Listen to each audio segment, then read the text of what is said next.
after having 21 machines in my apartment for 6 days, I finally get to clean my apartment.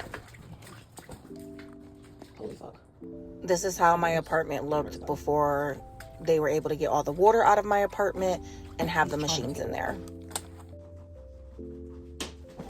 It honestly could have been so much worse. Thank God when my apartment flooded, my apartment is clean. I know people think I'm crazy when I say that, but if my apartment was a mess, this would have been 10 times worse.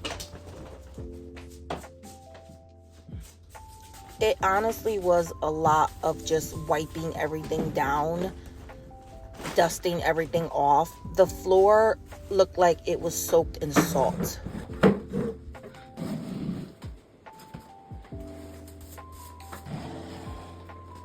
So yeah, basically it was a lot of moving things like section by section in the apartment, sweeping it, mopping it, wiping it all down as I was in that area.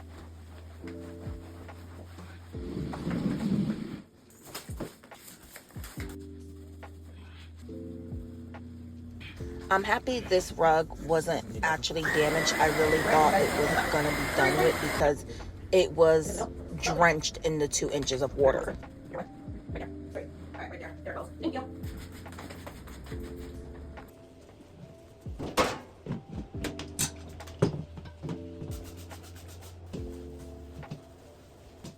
It was a lot of the same, just basically dusting, cleaning everything up, having to check to see if any of the bottom of the furniture was damaged from the water. Thank God none of my furniture was damaged, but it was just a lot. It took forever to clean my tiny little apartment.